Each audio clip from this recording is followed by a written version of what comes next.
Assalamualaikum warahmatullahi wabarakatuh.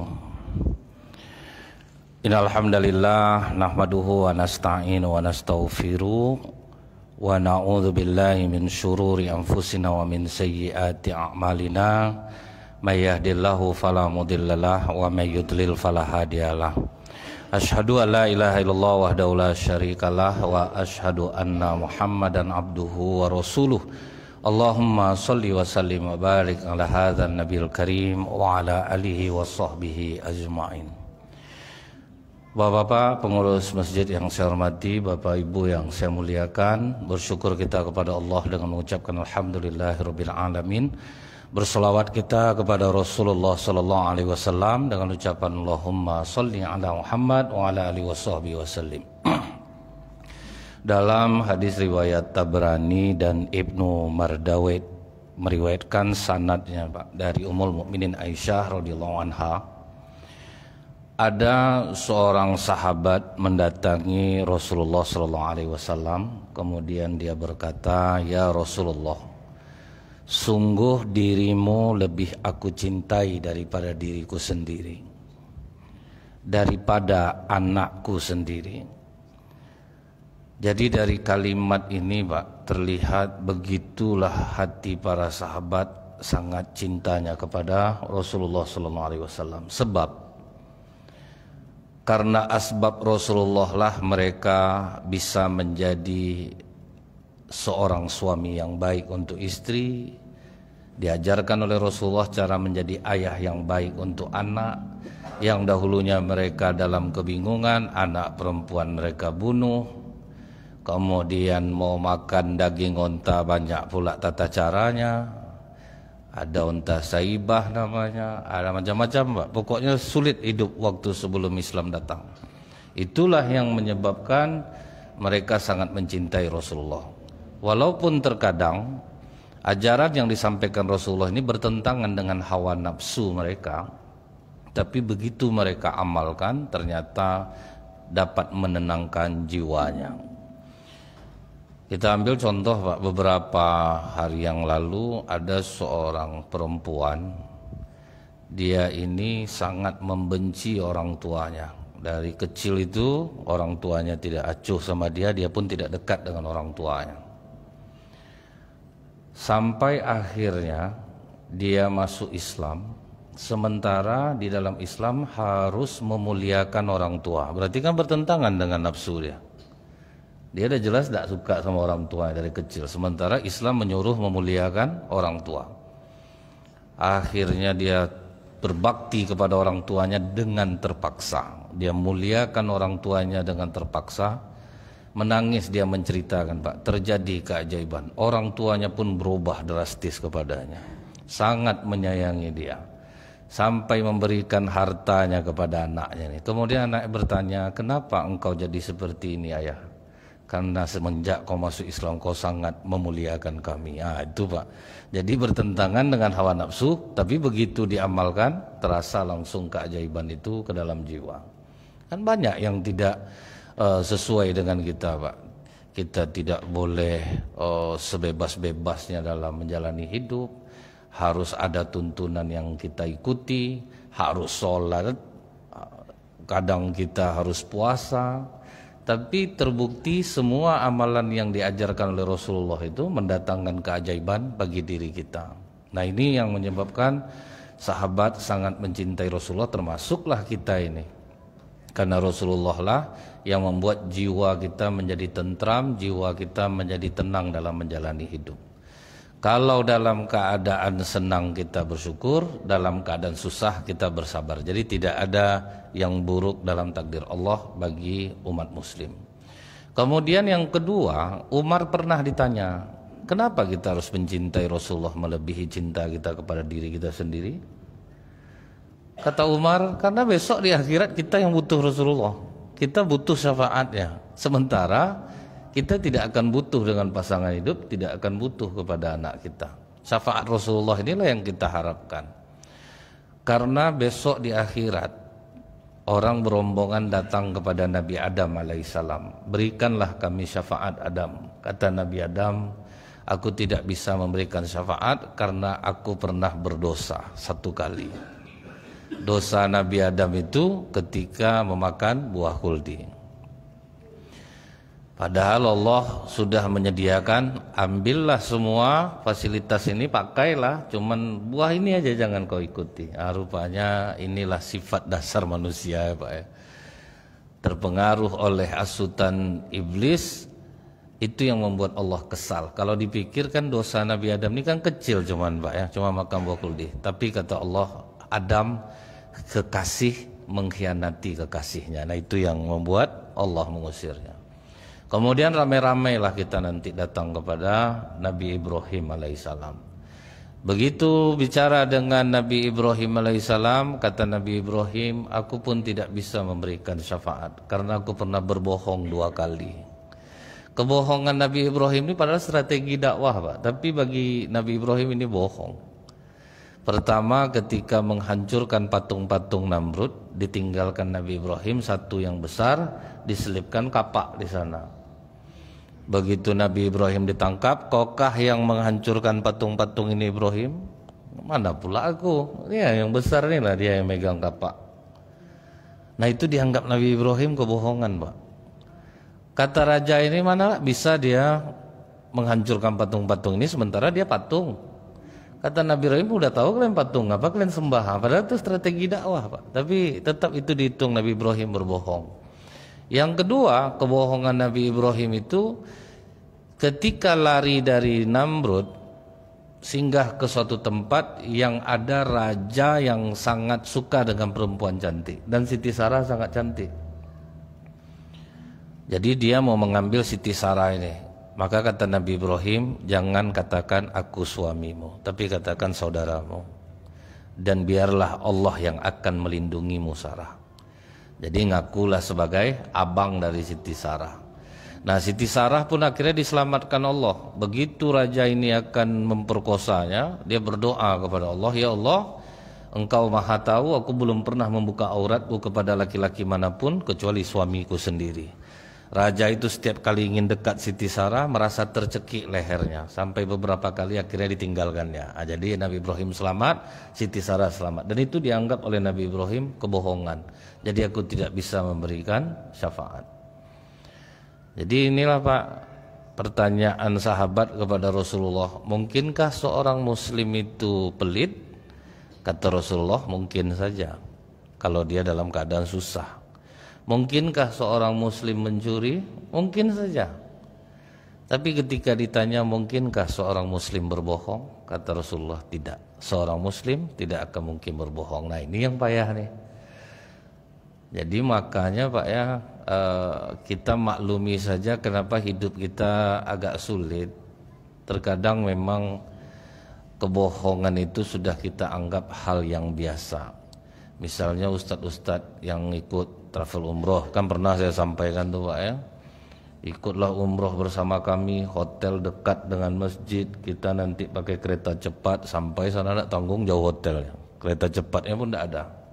Macam mana nih Tat? Ini qadarullah Bapak Ibu, hendaklah kita bersabar, memang akan ada ujian di setiap kali ibadah yang kita lakukan. Itu Pak, berangkat umroh rakyat dengan harga murah, akhirnya tutup perusahaannya langsung.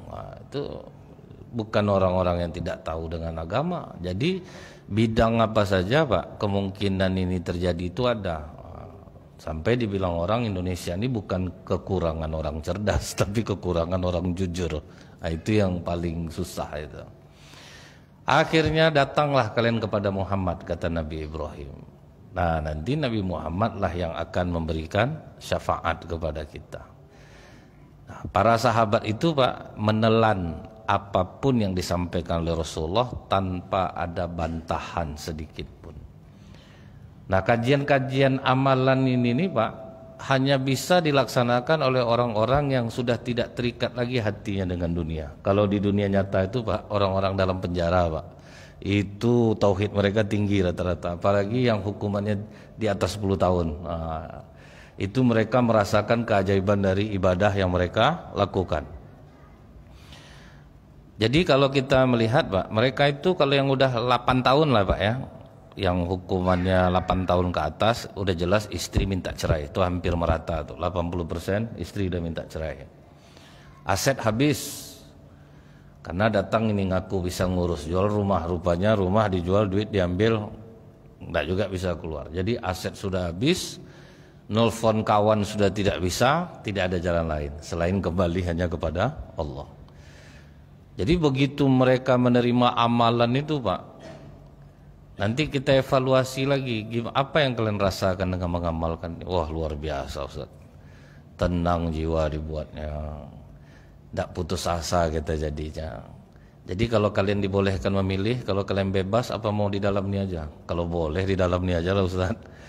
Karena di luar tidak akan bisa lagi merasakan kenikmatan ibadah seperti ini. Nah, kalau kita di luar susah mempraktekkannya, Pak, karena kita bebas.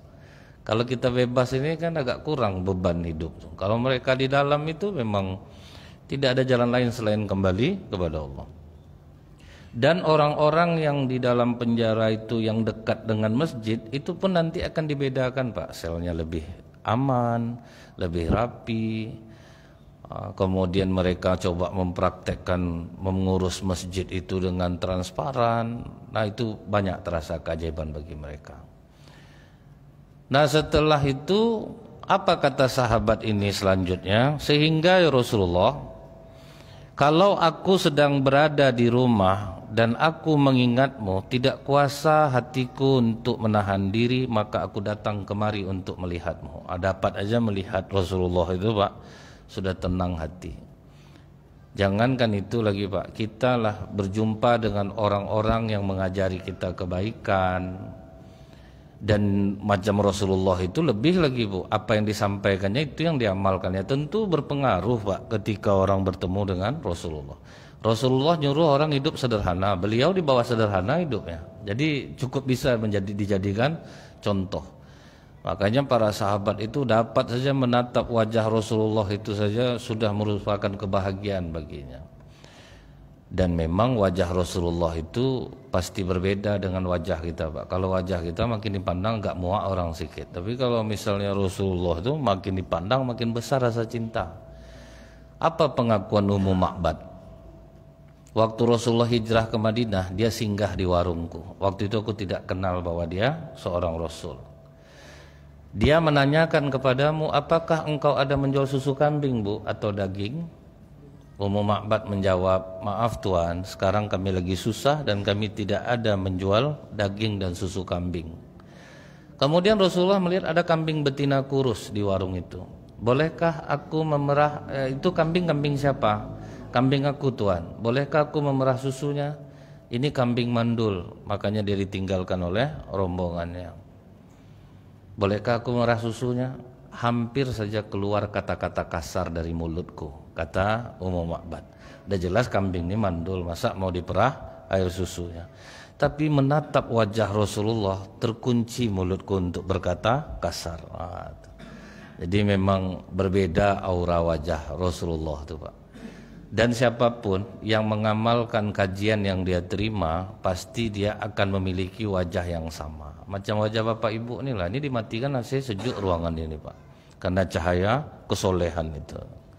Kalau kita mengamalkan apa yang kita pelajari, Pak, tentu akan bernilai lebih di jiwa kita ini. Tentu akan berubahlah tatanan perilaku kehidupan kita ini. Nah, setelah itu Bapak Ibu, yang aku khawatirkan ya Rasulullah, besok di akhirat tentu surgamu jauh daripada kami.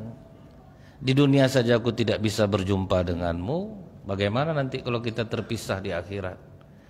Saat itu terdiam Rasulullah, sampai akhirnya Allah menurunkan surah An-Nisa ayat 69. Apa kata Allah? Bismillahirrahmanirrahim. Wa may yuti'illaha war rasulah, dan barang siapa yang taat kepada Allah dan Rasulnya, faulaika ma'alladzina an'amallahu alaihim minan nabiyyin, mereka itu nanti akan bersama-sama dengan para nabi, wasiddiqin, orang-orang yang benar, wasyuhada, orang-orang yang syuhada, wassolihin, orang-orang yang soleh. Mendengar ayat ini senanglah hati para sahabat. Berarti syaratnya di atas tadi, taat kepada Allah, taat kepada Rasulullah. Laki-laki yang sholat sendirian di rumah berarti dia taat kepada Allah. Dia tidak sholat berjamaah berarti dia tidak taat kepada Rasulullah. Dia harus berdampingan tuh Pak, tidak boleh dipisahkan. Apakah sah orang yang sholat sendirian? Sah, tapi plus satu dosa karena dia tidak taat kepada Rasulullah. Nah itu yang sering susahnya sekarang ini Bu. Kalau sempat orang menjalani dua-duanya, mungkin akan terasa keajaiban seperti yang dirasakan oleh masyarakat Arab. Allah yang mengantar rezeki untuk mereka. Karena apa? Orang-orang Arab Saudi itu aib bagi mereka kalau tidak sholat berjamaah. Malu mereka. Makanya mereka tutup mal setiap waktu sholat. Semua gedung-gedung dikosongkan. Semua kantor-kantor ditutup setiap waktu sholat.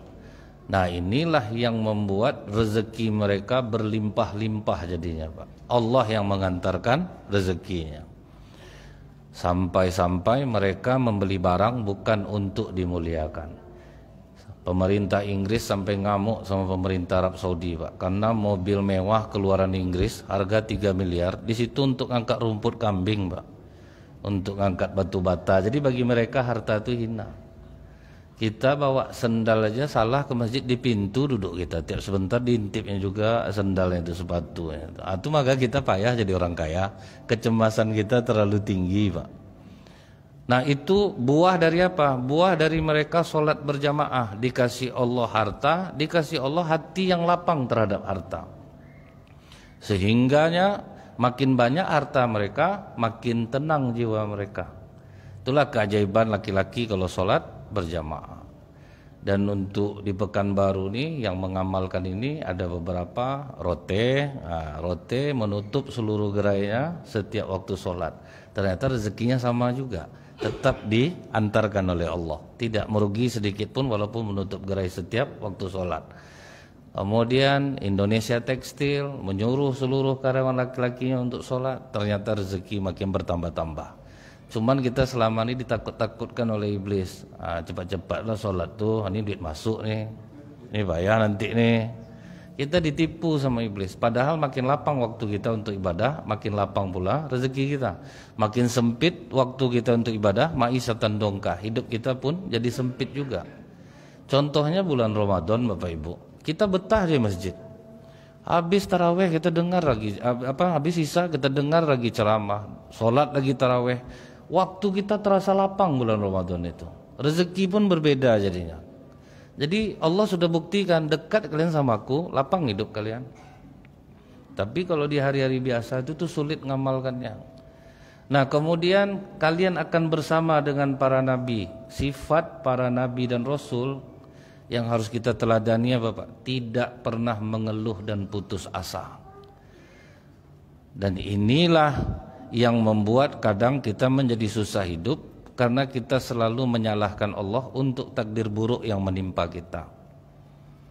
Pernah saya contohkan, gaji 5 juta, ambil kredit mobil ansuran 4,6 sebulan, itu sisa 400 lagi payah hidupnya, berkelahi-kelahi dia di rumah. Itu pas sholat dia doa ke Allah, ya Allah, mengapa kau berikan hamba cobaan seberat ini? Udah dia buat kelakuan, Allah yang disalahkan ya. Jadi mudah-mudahan ini bisa membuat kita introspeksi diri. Subhanakallahumma bihamdika asyhadu an la ilaha illa anta astaghfiruka wa atubu ilaik. Assalamualaikum warahmatullahi wabarakatuh.